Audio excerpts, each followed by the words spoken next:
6 months ago, I initiated an intensive, data-driven research track designed to analyze AI adoption patterns across complex enterprise environments. My initial objective was to build a highly detailed, role-by-role training curriculum for individual contributors. I spent weeks mapping standard corporate job descriptions, documenting day-to-day tasks, and tracking how single operators use generative models to accelerate their outputs. But no matter how precise my prompt libraries became, the systems-level data kept drifting outside expected accuracy parameters. The individual tools were highly capable, yet when scaled across lines of business, they failed to generate measurable production value. They created isolated pockets of speed that stalled the moment they reached system boundaries. I took a step back and conducted a thorough audit of the raw transaction logs. That was the moment the systemic error became visible. I realized that my entire implementation premise was structurally flawed because I was attempting to build an advanced technology layer on top of an administrative fiction. Traditional job descriptions are not permanent facts of organizational physics. They are obsolete, 20th-century boxes constructed to manage human information processing limitations. When you train an employee how to use AI inside their specific, traditional role, you are reinforcing the administrative silos that cause your company's transaction costs to skyrocket. You are animating a broken process. We have entered a completely different operational timeline. The development of standardized protocol servers and agentic design patterns means we no longer need to focus on a person executing an isolated role. We are now capable of re-engineering an entire department into a dynamic, function-based environment governed by a sovereign operator who commands an autonomous, full-scale team of custom AI agents. This masterclass is the blueprint for that shift. We are stripping away standard consulting advice and look at the hard, software-level architecture required to turn the enterprise into a self-healing, self-auditing machine. Every principal solutions architect walking into a client organization is confronted with a foundational illusion, the corporate organizational chart. Look at the structural layout on screen. Management views this hierarchy as a functional representation of how work executes across their business. It is a mirage. In reality, traditional hierarchies were engineered solely to absorb the transaction friction of human coordination. Because humans cannot communicate with zero latency, companies built management layers to function as human routers, indexers, and synthesis engines. The introduction of ungoverned generative tools into this fragile topology triggers a silent, catastrophic coordination crash. Frontline operators, buried under manual administrative backlogs, do not wait for long IT procurement or governance sign-off cycles. They secretly adopt public, consumer-grade web browser extensions to bypass slow corporate systems. This is where the shadow workflow takes root. Your operators paste unredacted customer PI, corporate strategy decks, and financial ledgers into third-party servers simply to hit their daily processing quotas. On paper, your executive dashboards read compliant and stable. In production reality, your actual transaction funnel and your logged, auditable data trails have completely fragmented into separate universes. You are running an administrative hallucination, blind to the data entropy mounting at your perimeter. To change a system, you must first deploy an instrument capable of measuring it without promotional noise. We completely reject qualitative culture surveys and replace them with the Org AI Maturity Index, or OAMI. As an enterprise architect, this is the quantitative field ledger you implement across the 5 core dimensions of the tenant environment. Look at the scoring matrix on screen. We evaluate governance, data security, workflow integration, skills, and culture on a hard mathematical scale from 0 to 4. But notice the architectural load-bearing component, the governance floor rule. If a single department under review scores a 0 on dimension 1, meaning they cannot produce a central model registry or verify 100% employee sign-off on the corporate usage policy, the entire enterprise OAMI is instantly capped at 1.5. This cap is not arbitrary. It is an applied Ashby constraint. Instead of trying to match the computational variety of autonomous AI agents with finite human review hours, a losing race, we reduce variety at the boundary by removing high-risk transaction classes from the automatable pool entirely. You cannot average away an active shadow AI fire in your customer operations by pointing to 5 polished pilot projects in your innovation lab. Maturity is a weakest link property at the governance layer. If your safety floor is cracked, your advanced multi-agent compute allocations are structurally frozen until the vulnerability is remediated in code. When executives run ungoverned AI tools, they consistently fall victim to the velocity paradox. They measure how fast a model can generate an output, a job description, an invoice reconciliation, or a support reply, and assume that speed translates directly into balance sheet efficiency. They are missing the hidden tax, review latency. Look at the mathematical design on screen. True operational return is governed by the net rework discount formula. If your frontline operators save 4 hours using a model to generate a complex technical draft in 2 minutes, but your senior managers must spend 5 hours auditing, correcting, and filtering that draft's hidden hallucinations to pass compliance, your net value return is deeply negative. You have not optimized the department. You have simply accelerated the noise. Our non-negotiable architectural law states that if the rework time exceeds 40% of the raw hours saved, the implementation is a negative value automation. It must be immediately pulled from the production environment and routed back to sandboxed prompt contract tuning. An architect does not manage people, they manage this variance. A principal enterprise solutions architect does not walk into an organization with a single, universal software product. They carry a modular toolkit where each component does one thing with complete, predictable rigidity. Look at the handyman's belt on screen. We decompose the department's capability requirements into 5 standalone, stateless execution modules.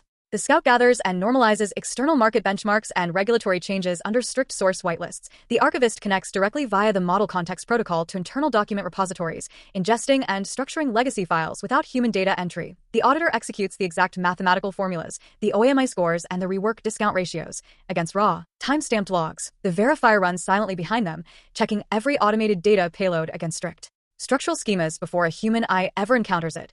The translator takes these outputs and packages them into clean, board-legible risk narratives. This is how you configure a modern agentic ecosystem. Each tool is decoupled, interchangeable, and ready to be composed differently per client engagement rather than being rebuilt from scratch. Prompt engineering, as it is practiced by the commodity market, is an unauditable technical debt. If your organization's automation relies on giant, single-block system prompts crammed with rules and examples, you are running a fragile infrastructure. The moment the underlying base model undergoes a silent version update, your prompt logic shifts and your system outputs revert to data slop. We solve this by hard-coding a 5-layer prompt contract infrastructure. Look at the pipeline model on screen. We break instructions into 5 isolated, sequential runtime layers, managed under strict semantic versioning. Layer 1 locks the context bounds and input schemas. Layer 2 forces the Scout agent to pull verified external grounding data before the model is permitted to formulate an analysis. Layer 3 parses internal files to map what exists and is programmatically banned from generating recommendations. We never combine mapping and prescription in a single pass. It creates semantic bias and corrupts model reasoning. Layer 4 runs the actual comparative diagnosis and rework calculation. Layer 5 runs continuous regression testing against a static 50-item golden evaluation set to instantly flag model drift. This is how an architect designs an instruction pipeline, version-controlled, auditable, and structurally insulated from vendor model drift. The core requirement of any high-scale enterprise solution architecture is integration stability. Most 15-year-old organizations have accumulated massive technical debt in the form of bespoke, undocumented API wrappers built by developers who have long since left the firm. Every new AI use case currently requires a new custom connector, generating an integration sprawl that is impossible to audit or scale safely. We replace this fragmented approach with a Model Context Protocol, or MCP. Look at the client-server architecture on screen. MCP is an open standard that defines how a model client communicates with external databases and modern application environments through a unified gateway. Instead of custom coding 40 different connectors, you stand up a single MCP host process running an ASP, Net Core Service executing JSON RPC 2.0 protocol strings. Every multi-agent network interaction passes through this host. The MCP server acts as an abstract semantic layer, connecting to your legacy SQL databases and web services via secured schemas, protecting your raw connection strings from the agent's context.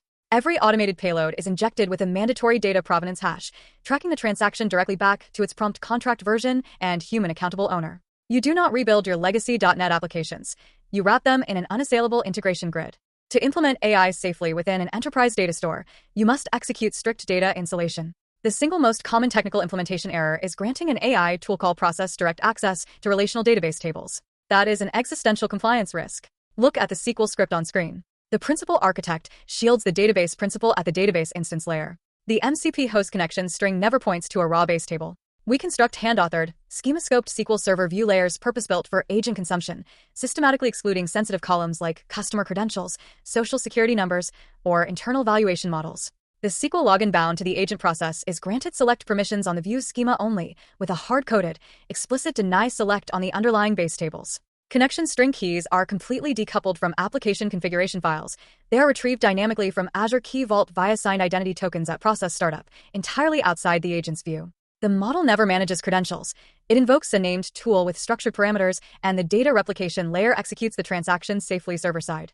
FBA multi-agent networks operate across distributed, independently deployable microservices. This introduces a severe transactional failure mode.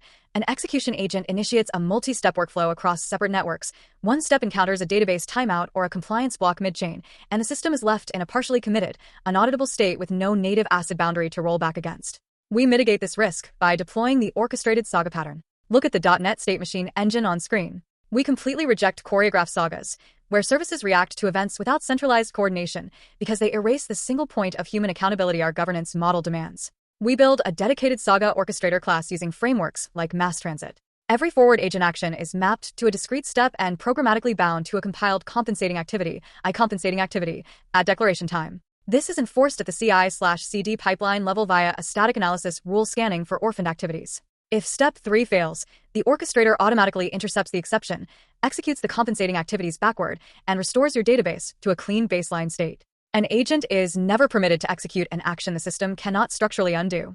If you attempt to use a single, shared data access model to handle both the agent's semantic search operations and its data insertion rights, your system architecture will fail under load. Semantic search is read-heavy, latency-sensitive, and tolerant of eventual consistency. Financial or operational commits are low-volume and consistency-critical. Collapsing them into one model causes write contention that degrades the agent's retrieval grounding. We enforce command query responsibility segregation, or CQRS. Look at the data channels on screen. The read query plane is a hybrid store. An Azure AI search vector index handles embedding similarity matching, joined at query time against a lightweight SQL read replica table.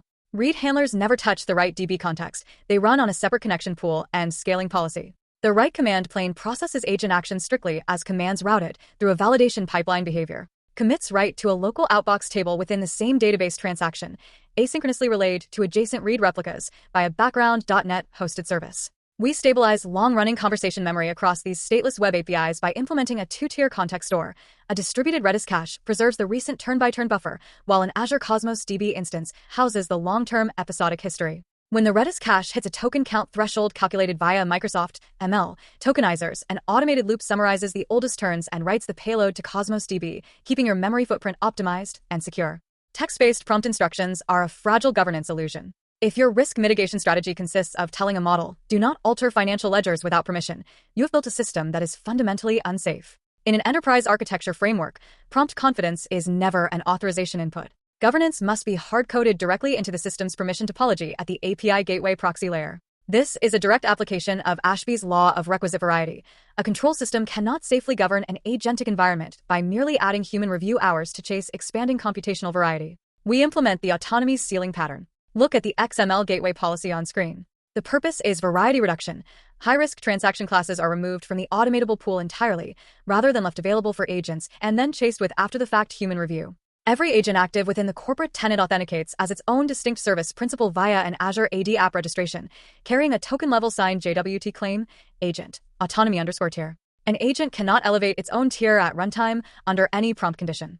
High-risk route prefixes, such as commercial pricing modifications, capital outlays, or regulatory submissions, are programmatically dead to any machine token. The gateway proxy returns an absolute 403 forbidden response to the agent payload, forcing the transaction to halt until an MFA-verified human user passes a token bearing a valid actor_type, human claim. This structural design pattern shifts the entire AI implementation conversation from an IT checkbox to a board-level risk mitigation priority. Under established Delaware corporate jurisprudence, specifically the Caremark and in Boeing doctrines, directors have a non-delegable duty to implement reasonable monitoring systems over mission-critical operational risks. An unmonitored autonomous agent running inside your production tenant without an unalterable, append-only data provenance trail is an active legal exposure sitting on your general counsel's desk. We build the ceiling so the boundary cannot be bypassed by an engineer who doesn't know why it's there. The maximum value velocity and the highest concentration of structural risk lives at the seams between your corporate departments. In traditional organizations, moving data between silos requires manual human rekeying loops, injecting an average 3 to 10 days of handoff latency into your cache collection cycles. We eliminate this administrative friction by installing cross-department workflow chains governed by automated logic gates that expose 2 hidden failure modes. Strategic ambiguity, Eisenberg, 1984, when executives issue vague mandates across departmental seams, and information asymmetry, Akerlof, 1970, when technical custodians hoard the access, schema context, or operational knowledge required for clean handoffs. Look at the master data chains on screen. Chain 1 unifies CX and operations. When a context-managed agent detects a customer complaint pattern crossing a threshold of 15 similar tickets per week, it auto-tags the cluster as systemic and routes the payload directly to the operations manager's canvas. No human-to-human manual briefing is required. Chain 2 integrates sales and product. Outreach agents pull closed-loss transaction metrics and route them weekly into the engineering backlog, where a product manager filters signal from noise before development starts. Chain 3 connects HR and legal. Any capability gap identified in high-risk compliance roles automatically triggers a training module generation pass, with mandatory PI redaction filters running before any model ingestion. Chain 4 bridges finance and cybersecurity. Any invoice matching exception or anomalies detected in the AP ledger trigger real-time alerts inside the CM pipeline, allowing automated endpoint isolation before data loss can spread. We do not automate tasks within departments. We automate the data handoffs between them. If you attempt to sell your architectural capabilities through standard hourly consulting or commodity staff augmentation contracts, you are devaluing your expertise. A principal solutions architect does not sell code hours. We deploy a productized monetization ladder anchored entirely to value-based risk mitigation. Look at the monetization engine on screen. Our system scales across 5 precise rungs. Free top-of-funnel diagnostic teardowns on YouTube and LinkedIn drive qualified executive intent signals into our DM channels. We convert that intent by upgrading them into a paid $5,000 read board maturity diagnostic. This maps their exact operational vulnerabilities on the master canvas. From there, we branch into the premium tier, a 6-week department pilot sprint starting exclusively in customer experience to prove our rework discount methodology dollar for dollar. Once the pilot demonstrates value, we execute the final corporate upsell, the hub-and-spoke platform build. This contract is packaged as a non-negotiable $15,000 to $25,000 per month recurring advisory retainer. We do not position this fee as ongoing support. We position it as the mandatory operational infrastructure required to run your biweekly golden set regressions, update your central model registry, and maintain your semantic layers against foundation model version drift. You are not an external vendor. You are the permanent guardian of the machine. An enterprise transformation system cannot scale if it relies on tribal knowledge, single points of failure. To ensure long-term stability within the client tenant, the principal architect installs the 3-level mastery credential standard to systematically upskill the client's internal champions. Look at the certification infrastructure on screen. Level 1 develops the certified operator. Individual contributors must clear a practical sandbox simulation, safely resolving 10 complex data issues using approved prompt contracts without triggering a single gateway data loss filtration event. Level 2 develops the governed workflow architect. Managers and team leads must defend a manual process deconstruction before a central hub panel, proving they can partition a legacy pipeline into rigid task taxonomy tiers and bring an elevated rework ratio back below the 40% compliance ceiling. Level 3 develops the enterprise systems architect. This is the master tier for senior specialists who own the central OAMI index trendlines, code the orchestrated saga state machines, and hardcode the token-level autonomy ceilings at the API gateway proxy. Every credential expires exactly 12 months from issuance, forcing continuous education tracks to ensure your internal engineering workforce stays ahead of base model version drift. You are building an internal army of architects, ensuring the system can sustain itself without your physical presence hours. The infrastructure is completely codified, the data security gates are locked, and the narrative architecture is sealed against further modification. We have completed the macro-level system overview. Look at the 30-day operational blueprint on screen. This is not a consulting checklist. It is the installation of System 3* inside Stafford Beer's viable system model, the independent audit channel that tests operational reality without relying on the official reporting hierarchy. Starting tomorrow, we enter the production environment and begin dismantling corporate departments one by one, week by week, using this precise, unyielding engineering standard. We will execute the full core diagnostic across human resources in week 1, customer experience in week 2, sales operations in week 3, and corporate finance in week 4, translating fragmented manual roles into function-based agentic environments while writing each observed failure mode into a forensic risk ledger. That ledger becomes the board's unfiltered telemetry feed. It bypasses the self-reporting biases of individual departments by pulling evidence from transaction logs, OAMI deltas, rework ratios, exception queues, and gateway policy breaches rather than from manager narratives. To ensure you can execute this transition within your own organization today, I have released the complete Master Enterprise AI Operating Canvas asset repository inside my community. This file includes the macro-enabled calculus spreadsheets, the OAMI scoring heat maps, the forensic risk ledger, and the RACI lifecycle templates we walked through across this briefing. You can download the workbooks, run them against your team's live transaction logs, and mathematically locate your exact capital margin leakage before we ever book a formal corporate advisory call. The entire repository, along with the step-by-step video configuration walkthroughs for each department activation kit, is live and free to access inside the command center. The sequence is straightforward. First, click the primary link inside the description box below and register your profile inside the School Hub. Second, download the macro-enabled calculus workbooks and deploy the 15-minute department audit exercise within your team this week. Third, post your baseline OAMI score in the alignment thread so we can calibrate your transition roadmap. The era of unmonitored AI theater is over. Stop waiting for permission inside someone else's architecture. Build the proof. The proof doesn't wait for permission. Neither should you.